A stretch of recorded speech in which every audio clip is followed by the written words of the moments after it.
ওকে, আজকে আমরা মূলত আলোচনা করব স্মার্টার এবং চার্ট নিয়ে। আমরা এই দুইটা বিষয় খুবই গুরুত্ব সহকারে আলোচনা করব। স্মার্টার কেন দরকার এটা আগে বলি, আর চার্ট কেন দরকার এটা আমরা বলি। স্মার্টার হলো কোনো প্রতিষ্ঠানের ডায়াগ্রাম বা অর্গানোগ্রাম বলি আমরা, হ্যাঁ।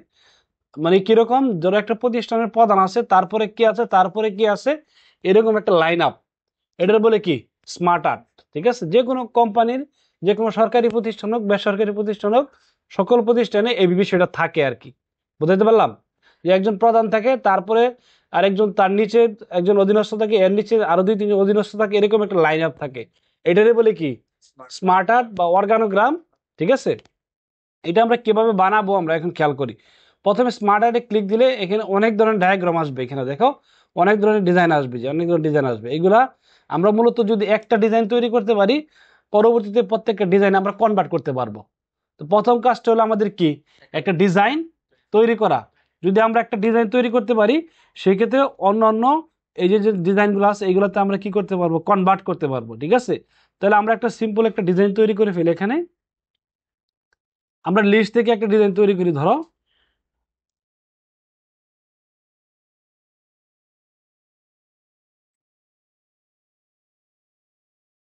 আমরা এটাই বেসিক একটা দিয়েই আমরা শুরু করি, এই ডিজাইন দিয়ে শুরু করি, এটা দিয়ে শুরু করি। ওকে, এটা একটা শেপ, তাই না? এই শেপ থেকে আমরা কি করব এখন, সরি, এটা একটা ডায়াগ্রামের শেপ বা অর্গানোগ্রামের শেপ বা স্মার্ট আর্টের শেপ, তাই না? এখন এটার মধ্যে আমরা ধরো একটা নাম দিব। ধরো আমরা প্রথমে যদি নাম দিই, এখানে লিখি, আমরা প্রথমে লিখতে পারি একটা প্রতিষ্ঠানের, বেসরকারি প্রতিষ্ঠানের একটা চেয়ারম্যান থাকে, থাকে না? তাই আমরা লিখি চেয়ারম্যান।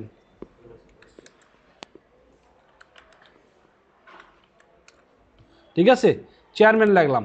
আমরা এটা এখান থেকে কেটে দিই। চেয়ারম্যানের আন্ডারে ধরো একজন থাকে এমডি, একজন থাকে ডিএমডি, কি থাকে, এরকম থাকতে পারে। তাহলে ধরো আমরা এখান থেকে দুইটা রাখবো, আর একটা কাটে দেবো। মাঝখানটা আমরা এই যে এখানে ক্লিক দিলাম, ক্লিক দেওয়ার পরে এই যে শেপের উপরে ক্লিক দিলাম, ক্লিক দেওয়ার পরে এটা আমরা কেটে দিলাম। এখন দুইটা হয়ে গেলো। এখানে আমরা এখানে লিখবো এমডি, এখানে কি লিখবো আমরা এমডি, আর কি লিখবো ডিএমডি। ঠিক আছে, ডি এম ডি, বুঝতে পারলাম? তাহলে এই চেয়ারম্যানের আন্ডারে একজন এমডি, একজন ডিএমডি। ঠিক আছে, এখন আমরা যদি চাই যে এই এমডির আন্ডারে আরও দুজন ম্যানেজার থাকবে, ঠিক আছে, এইভাবে একটা লাইন আপ হবে। তাহলে সেক্ষেত্রে আমরা মনে করো এই যে শেপটা আছে, এটার নিচে আমরা কি নিয়ে আসবো, ম্যানেজার নিয়ে আসবো। এটা আনার জন্য কি করতে হবে, খেয়াল করো, এইখানে খেয়াল করো, আমরা যখন এই এই এই স্মার্টারটা আমরা ওপেন করছি, ঠিক তখন একটা ডিজাইন মেনু নামে একটা অপশন শুরু হয়েছে না? এই ডিজাইন মেনু থেকে আমরা খেয়াল করো এই পাশে কিছু অপশন, অ্যাড শেপ একটা অপশন আছে। ঠিক আছে, এই অ্যাড শেপে ক্লিক দিলেই আমরা খেয়াল করো এখানে অনেক ধরনের শেপ আছে। আমরা এখান থেকে অ্যাড অ্যাসিস্ট্যান্টে ক্লিক দেবো, মানে ওনার অ্যাসিস্ট্যান্ট নিব আর কি, এমডির অ্যাসিস্ট্যান্ট নিব, এমডির নিচে আর কি। ঠিক আছে, অ্যাসিস্ট্যান্টে ক্লিক দিলে এই এমডির নিচে কি আসবে, একটা শেপ আসবে। এখন খেয়াল করো এই শেপ আসার সাথে সাথে এখানে লেখা যাচ্ছে না।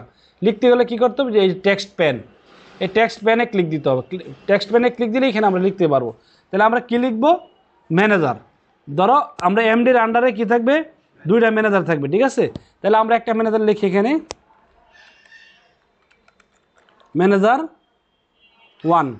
ঠিক আছে, কি বুঝতে পারছো কি না, ম্যানেজার 1 লিখলাম। আর আবার আমরা যদি চাই এই শেপটা আমরা দুইভাবে নিয়ে আসতে পারি। এই শেপটা আমরা খেয়াল করো, এখানে ক্লিক অবস্থায় এই যে অ্যাড শেপে ক্লিক দিলেও শেপ চলে আসবে। আবার আমরা যদি চাই যে এই এমডিতে ক্লিক দেবো, এখানে আমরা আরেকটা অ্যাসিস্ট্যান্ট আনবো।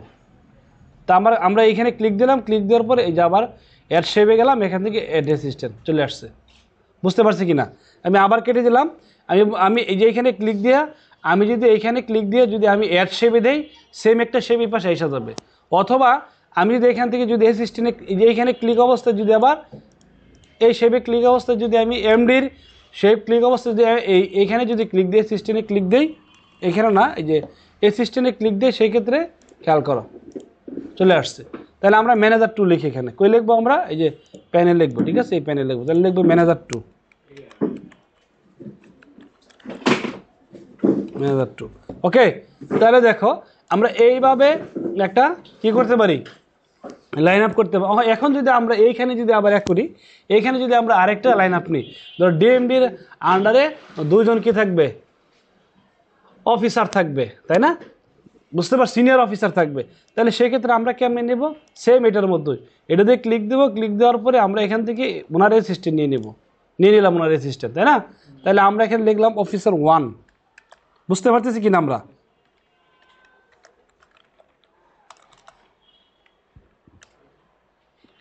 অফিসার 1, ঠিক আছে? এটা হলো এমডির লোক, সরাসরি চেয়ারম্যানের কোনো সরাসরি লোক না। চেয়ারম্যানের সাথে যদি ওনার কোনো কাজ থাকে তাহলে এমডির মাধ্যমে কাজ থাকবে, সরাসরি কোনো কাজ করবো না। বুঝাইতে পারলাম?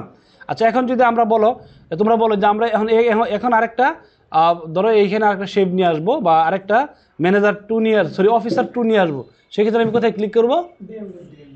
ডিএমডিতে ক্লিক দেবো, রাইট? ডিএমডি ক্লিক দেওয়ার পরে অ্যাড অ্যাসিস্ট্যান্ট, ক্লিয়ার কিনা? তাহলে আমরা এখানে কি লিখবো? অফিসার 2 লিখবো। আচ্ছা, এখানে সরাসরি লেখা যাবে না, লিখতে হবে কোথায়? এই যে এখানে ক্লিক দেওয়া, এই যে প্যানে ক্লিক দিতে হবে। প্যানে ক্লিক দিলে এখানে কি লেখা চলে আসবে, ঠিক আছে? ওকে, এটা হলো অফিসার 2 আর এটা হলো অফিসার 1। বুঝাইতে পারলাম কিনা?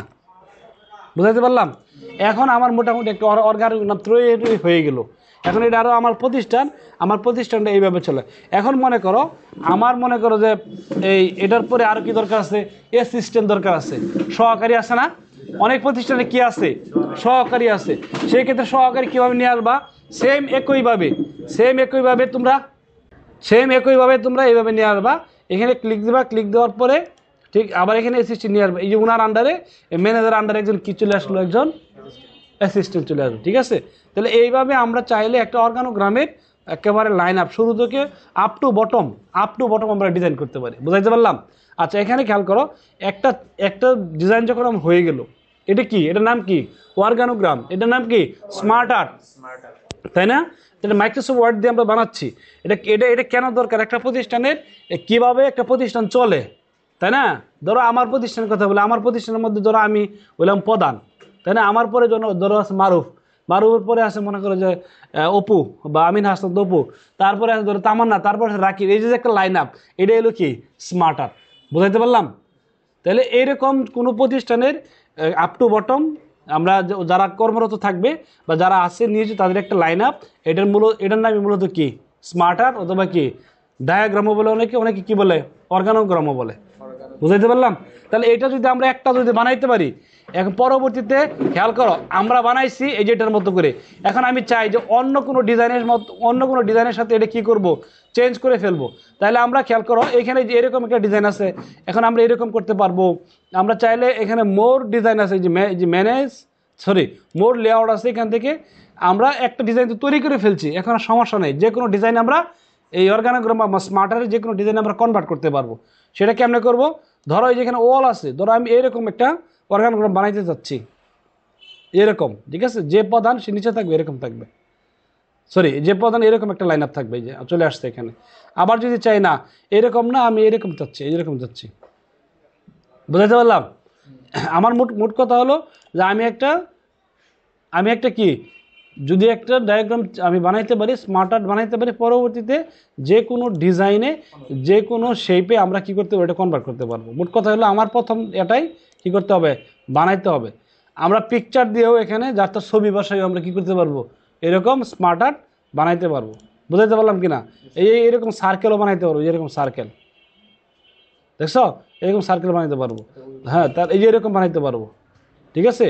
তারপরে এই যে এরকম বানাইতে পারবো, মানে যে কোনো ধরনের ডিজাইন আমরা এখান থেকে নিতে পারবো, এরকম বানাইতে পারবো। বুঝাইতে পারলাম? তাহলে আমরা মোটামুটিভাবে আমরা জানলাম যে একটা স্মার্ট আর্ট বানানোর পর বিভিন্ন ডিজাইন আমরা কনভার্ট করতে পারি। আবার এটাকে আমরা বিভিন্ন কালারও দিতে পারবো, এখান থেকে বিভিন্ন কালার দিতে পারবো, যে এই পাশে, হ্যাঁ, এই কালার চেঞ্জ কালার, হ্যাঁ, বিভিন্ন কালার আছে, এখান থেকে আমরা এই কালারগুলো চাইলে ব্যবহার করতে পারবো। বুঝতে পারছি কিনা? তাহলে আমরা কি এই স্মার্ট আর্ট সম্পর্কে আমাদের আইডিয়া হয়েছে? আমরা পারবো না? তা আমরা এগুলো বাস্তবে এগুলো সবাই কী করবো? প্র্যাকটিস করবো। বেশি প্র্যাকটিস করলে আমাদের বিভিন্ন ধরনের কি এরর বেরোবে, বিভিন্ন সমস্যা বেরোবে, এগুলো আমরা ফিক্স করবো। ওকে, আচ্ছা, এখন আমরা এখন চলে যাব কন্ট্রোল এন দিয়ে নতুন একটা উইন্ডো নিব। এখান থেকে আমরা মূলত চার্ট দেখব, ঠিক আছে? আমরা কি দেখব? চার্ট। আচ্ছা, চার্টটা কেন দেখবো? আমরা দেখি অনেক সময় যখন গ্রাফ, আমরা অনেক ধরনের ডাটাকে আমরা যখন টেবিল আকারে শো করি, তথ্য আকারে শো করি, তখন এই ডাটাটা বুঝতে অনেক সময় লাগে। বুঝাইতে পারছি? ধরো আমরা একটা টেবিলের মধ্যে অনেক ধরনের তথ্য দিলাম, সেটা তুমি এই টেবিল দেখে তোমার কাছে হিবিজিবি লাগবে, তুমি ক্লিয়ার বুঝতে না। কিন্তু একটা টেবিলকে যখন আমরা গ্রাফ আকারে উপস্থাপন করব, চার্ট আকারে উপস্থাপন করবো, এখন ওই জিনিসটা তোমার কাছে একেবারে সহজ মনে হবে, পানির মতো মনে হবে। কথা বুঝতে পারছো? এটার নাম হলো কি চার্ট। এই চার্টটা কীভাবে বানাবো খেয়াল করো। এই চার্টের সাথে হলো এক্সেলের সম্পর্ক আছে। এই যে আমরা হলো এক্সেলে ঢুকে যাচ্ছি, ঠিক আছে? এই চার্টের সাথে কি আছে? এক্সেলের সম্পর্ক আছে। এই চার্টে ক্লিক দিলে এক্সেলের একটা ফাইল ওপেন হবে। কি ওপেন হবে? এক্সেলের একটা ফাইল ওপেন হবে। এখন এই এক্সেলের ফাইলের মধ্যে আমাদের ইনপুট করলে, ডাটা ইনপুট করলে ডাটার এগেইনস্ট এখানে কি হবে? চার্ট প্রিভিউ হবে। আচ্ছা, সেটা কেমনে করব? আমরা এখানে চার্টে ক্লিক দিই, ক্লিক দিয়ে দেখো এখানে অনেক ধরনের চার্ট আছে। আমরা একটা কলাম চার্ট নিব প্রথমে। এই চার্টটা নিয়ে আমরা মূলত শুরু করি। এখানে ওই আমাদের স্মার্টের মধ্যে একটা চার্ট যদি আমরা করতে পারি, পরবর্তী যে কোনো চার্ট দিয়ে আমরা এটা কনভার্ট করতে পারবো। প্রথম মূলত আমাদেরকে চার্ট করতে হবে, সহজ একটা চার্ট দিয়ে আমাদের চার্ট বানাইতে হবে। তার জন্য আমরা এখানে ওকে করলাম। বুঝতে পারছো? আমরা কি করলাম? ওকে করলাম। ওকে করার সাথে সাথেই একটা চার্ট চলে আসছে, আর এখানে একটা এক্সেলের ফাইল চলে আসছে। আমরা বুঝতে পারতেছি কি না? এক্সেলের একটা ফাইল অটোমেটিকলি ওপেন হয়েছে, আর চার্টের একটা গ্রাফ এখানে কী হয়েছে? ওপেন হয়েছে। আমরা বাংলাদেশের খেলা বা বিভিন্ন ক্রিকেট দেখি না, যে একদল এরকম মনে করে এক ইনিংস খেলে গেছে, তারা একরকম করে গেছে, আরেক দল মনে করো যে আরেক রকম খেলতেছে, তারা মনে করো যদি মনে করো ওদের থেকে খারাপ করে, তারা দেখা যায় লাইন আপটা নিচে চলে যায়, অথবা যদি ভালো করে লাইন আপটা উপরে চলে যায়। উইকেট যদি বেশি পড়ে যায়, দেখবে ঘন ঘন ঘন এরকমভাবে দাগ দাগ চলে আসে, তাই না? বুঝতে পারছো? ওইটাই হলো মূলত কি চার্ট, ঠিক আছে? এটা আমরা কেমনে বানাবো, আমরা এটাই মূলত দেখাবো। দেখো আমরা মূলত কাজ করবো কোথায়? এক্সেল ফাইলের মধ্যে। কোথায় কাজ করব? এক্সেল ফাইলের মধ্যে। এক্সেলের মধ্যে কাজ করবো কেন? কারণ এক্সেল ফাইলের মধ্যে কাজ করবো এটার জন্যই যে এখানে মূলত আমরা ডাটা ইনপুট করব, আর এই ইনপুট করার সাথে সাথেই এই ডাটাগুলো এখানে শো করবে। এই যে নামগুলো চেঞ্জ হয়ে যাবে, সিরিজগুলো চেঞ্জ হয়ে যাবে, ঠিক আছে? এটা কেমনে করবো খেয়াল করো। আমরা এখানে মূলত আমরা ক্যাটাগরি নাম দিই, ক্যাটাগরি না, আমরা এখানে জানুয়ারি ফেব্রুয়ারি এরকম আমরা নাম লিখি, তাহলে আর বোঝা যাবে। তাই না? আমরা একটা কম্পেয়ার করবো, ধরো ফুটবল, ক্রিকেট, টেনিস বা র্যাকেট এরকম খেলার একটা কম্পেয়ার করব। অথবা তুমি হিন্দু, মুসলিম, বৌদ্ধ, খ্রিস্টান দিয়েও কম্পেয়ার করতে পারো, সমস্যা নেই। আমরা সহজে একটা জিনিস বুঝি, সেক্ষেত্রে তোমরা এগুলো পরবর্তীতে করবা। তো আমরা এখানে জানুয়ারি লিখি, জানুয়ারি জেএন লিখলাম, সংক্ষিপ্তভাবে লিখলাম। তারপরে লিখি আমরা FEB, ঠিক আছে? তারপরে আমরা লিখলাম এখানে মার্চ, মার্চ,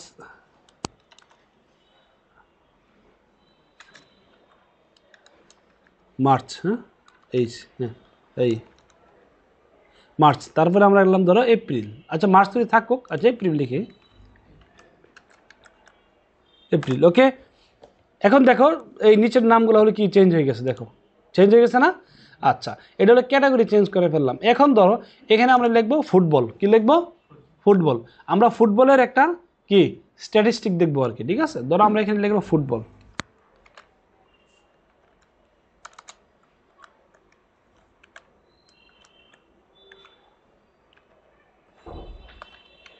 ঠিক আছে?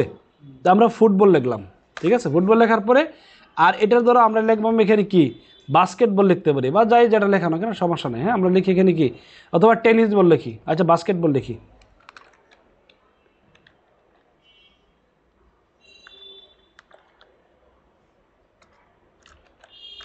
ওকে, বাস্কেটবল। আর এটা লিখলাম আমরা টেনিস বল, ঠিক আছে?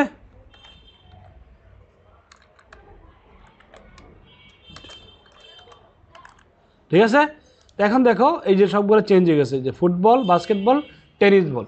আমরা এই তিনটার তথ্য এখানে দেখতে পাচ্ছি। এখন খেয়াল করো, যদি তুমি মনে করো জানুয়ারিতে কি হয়েছে, জানুয়ারিতে মনে করো তো ফুটবলের কি পারফরমেন্স ভালো ছিল, তাহলে তুমি এক কাজ করো, তুমি মনে করো এই জানুয়ারিতে কি করো, এই ফুটবলের যে রেশিওটা আছে এটা তুমি কি করো, চেঞ্জ করে দাও। মনে করো এখানে কি আছে 4 কি আছে 3 আছে, এখানে তুমি লেখো 7.3 লিখে দাও। দেখো এই যে তোমার এখানে এটা কি হয়ে গেছে, উপরে উঠে গেছে। বুঝাইতে পারলাম? আর এইখানে ধরো বাস্কেটবল, এই যেটা হলো বাস্কেটবল, ঠিক আছে? এই বাস্কেটবলটা মনে করো যে লো হয়ে গেছে, কত আছে 2 আছে, 1 হয়ে গেছে, মানে এরকম এই খেলা না হইলেই মানে একেবারে কম হয় আর কি, ঠিক আছে? তারপরে এটা কি আছে টেনিস, এটাও কম হয়, এটাও কি 1 হয়ে গেছে, ধরো এরকম একটা রেশিও দিয়ে দিলাম। জানুয়ারির ঘটনা এটা, ঠিক আছে? অ্যান্ড ফেব্রুয়ারিতে কী হলো, ফেব্রুয়ারিতে মনে করো ক্রিকেট ঠিকই আছে, ধরো এখানে বাস্কেটবল এখানে কি গেছে, হ্যাঁ বাইরে গেছে, আর এখানে ধরো টেনিসটাও কি একটু বাইরে গেছে। বুঝাতে পারলাম কি না? এখানে দেখো অটোমেটিকলি এই যে লাইনগুলো কি হচ্ছে, বড় ছোট হচ্ছে। এরকমভাবে প্রত্যেকটা ডাটা আমরা এখান থেকে কী করতে পারবো, আমরা চেঞ্জ করতে পারবো। আচ্ছা, এখন মনে করো আমরা আরেকটা, এখানে মনে করো যে কী আছে, ফুটবল আছে, ক্রিকেট আছে, টেনিস, আমরা ক্রিকেট যেটা আমাদের বাংলাদেশের এবং বিশ্বের মোটামুটি জনপ্রিয় খেলা, ইন্ডিয়া, আমাদের এশিয়াতে মোটামুটি জনপ্রিয় খেলা, তাই না? এখন আমরা ক্রিকেট, আমরা এখানে আরেকটা মেনু আমরা অ্যাড করব, ঠিক আছে?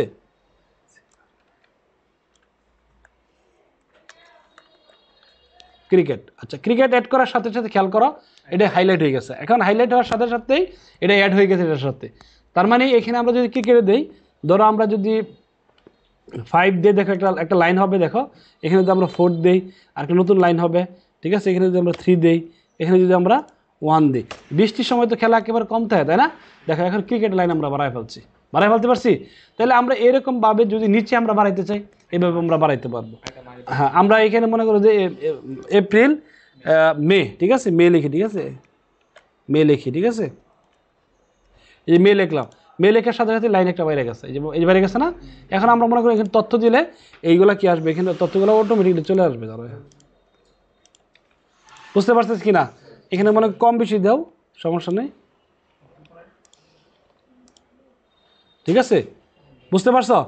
তার মানে আমরা এইখান থেকে যে তথ্যগুলো আমরা ইনপুট করলাম, হ্যাঁ, আমরা মনে করো যে সেটা মূলত আমরা এখান থেকে কী হয়ে গেলো, একটা লাইন আপ তৈরি করলো। এখন আমরা যদি চাই এটা আমরা কাইটা দিব, ধরো আমরা এই লাইনটা কী করবো, আবার ডিলিট করে দেবো, ঠিক আছে? আমরা তথ্য ইনপুট করছি এক জায়গায়, দিছি আরেক জায়গায়, এই জন্য এরকম হয়েছে। আমরা দেবো কোথায়, এইখানে দেবো, ঠিক আছে? বুঝাইতে পারলাম? তাহলে দেখো এইটা হলো কি, এইটা হলো এই যে মেয়ের হিসাব আর কি, ঠিক আছে? তাহলে আমরা মোটামুটিভাবে একটা চার্ট কীভাবে কাজ করে, ব্যাকএন্ডের তথ্য দিলে কীভাবে কাজ করে এটা আমরা দেখলাম। এখন আমরা যদি এটা কাইটে দিই, ধরো এটা কাইটে দিলাম, এক্সেল ফাইলটা আমরা কী করলাম, টোটালি কাইটে দিলাম। কাইটে দেওয়ার ফলে কী হয়েছে, শুধু খালি এক্সেলের ডাটাটা রয়ে গেছে, তাই না? এখন মনে করো তুমি এটার বিভিন্ন ডিজাইন করতে পারবা, ঠিক আছে? এই চার্টে ক্লিক দিলেই,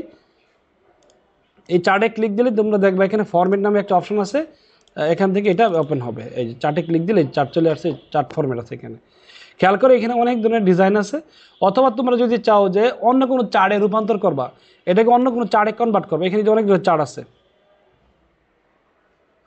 লেআউটে ক্লিক দাও, তাহলে তোমরা অনেক চার্ট পাইবা, ঠিক আছে?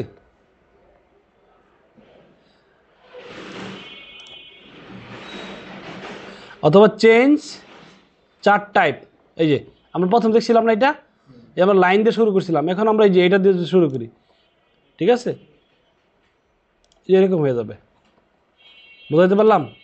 তারপরে মনে করো আরও আছে বার চার্ট আছে এখানে, হ্যাঁ, ধরো বার চার্ট আছে, লাইন চার্ট আছে, এই যে পাই চার্ট আছে, এই যে এরকম হয়ে যাবে। মানে ওই চার্টটাতে আমরা বিভিন্ন চার্টে কী করতেছি, কনভার্ট করতে সহজেই আমরা কনভার্ট করতে পারতেছি, এই চার্টে আমরা কনভার্ট করতে পারবো। বুঝতে পারছো? এক এক চার্টটা এক এক কাজে মূলত ব্যবহার করা হয়। আমরা জাস্ট একটা জিনিসে বুঝতেছি, যে কোনো চার্ট আমরা তৈরি করে আমরা চাইলে যে কোনো চার্টে আমরা কনভার্ট করে দিই। যদি তোমাকে বলা হয় যে তুমি এটাকে পাই চার্টে কনভার্ট করে দিবা, তোমার ক্লায়েন্ট বা তোমার বস তোমাকে বললো এটা তুমি কী করে দেবা, পাই চার্টে কনভার্ট করে দাও, তুমি আগে করলা কি লাইন চার্ট দা, তাই না? ওইটা তুমি পরবর্তী এটা কনভার্ট করে দিয়ে দিলা। কথা বুঝতে পারছো? তার মানে চার্ট তৈরি করা একেবারে এখান থেকে সহজ। আমি বোঝাইতে পারছি? কলাম চার্ট দিয়ে আমরা প্রথমে বানাইছিলাম, আমরা কলাম চার্টে আবার ফিরে আসি। ওকে, এখন এটাকে যদি আমরা আবার যদি কিছু ডাটা মডিফাই করতে চাই, যদি মনে হইলো যে তোমার এখন আর কি কিছু ডাটা কি করতে হবে, মডিফাই করতে হবে, সেই ক্ষেত্রে তুমি কি আবার চাইলে ডাটা মডিফাই করতে পারবে। কেমনে? এই যে এডিট ডাটাতে ক্লিক দেবে, এডিট ডাটাতে ক্লিক দিলেই এখানে এক্সেল ফাইল আবার ওপেন হবে। এখন তুমি মনে করো যে কমাইবা বাড়াইবা, বা এখানে মনে করো আরেকটা মেনু বাড়াইবা, বা নিজ দ্বারা একটা মাস বাড়াইবা, সেক্ষেত্রে বাড়াইলে অটোমেটিকলি এখানে বাইরে যাবে। এখানে তথ্য কমাবে বাড়াইবার সমস্যা নাই, বাড়াইতে পারো কমাইতে পারবা। বুঝাইতে পারছি কি না? তাহলে একটা চার্ট খুবই ইম্পর্টেন্ট ডাটার ক্ষেত্রে। একটা ডাটাকে ভিজুয়ালি আমরা যদি কী করছি প্রদর্শন করতে চাই এবং মানুষের কাছে যদি উপস্থাপন করতে চাই, সেটা ধরো আমি এখানে 3 ধরনের তথ্য আছে, দেখো, football, cricket, basketball, tennis ball, 4 ধরনের তথ্য আছে। এই তথ্যটা আমরা কীভাবে, এইটা যদি একটা টেবিল আকারে দিতাম তুমি বুঝতে সমস্যা হতো না? এখন তোমার একটা গ্রাফ আকারে দিলাম, এখন তুমি সহজে বুঝে যাচ্ছি কোনটা বেশি হয়েছে কোনটা কম হয়েছে, তুমি এইখান থেকে ইন্ডিকেট করে দিতে পারতেছো, তাই না? খুব সহজ না? তো এক্সেলে আমরা যখন আমরা এক্সেল শিখবো, তখন এই এক্সেলের মধ্যে এরকম চার্ট নিয়ে আমরা অনেক ধরনের ক্লাস থাকবে, ঠিক আছে? তাহলে আমরা মোটামুটি এভাবে চার্ট এবং স্মার্টার সম্পর্কে আজকে গুরুত্বপূর্ণ আলোচনা করলাম। এই আলোচনাটুকু সবাই বারবার প্র্যাকটিস করব, প্র্যাকটিস করে অনেক ধরনের আমাদের কি সমস্যা বের হবে, ঠিক আছে, ইস্যু বের হবে, এগুলো আমরা পরবর্তীতে ফিক্স করব। ঠিক আছে, থ্যাংক ইউ সো মাচ। আমরা আর ক্লাস বড় করব না, নেক্সট ক্লাসে আরও আমরা গুরুত্বপূর্ণ বিষয় নিয়ে আলোচনা করব। ধন্যবাদ সবাইকে।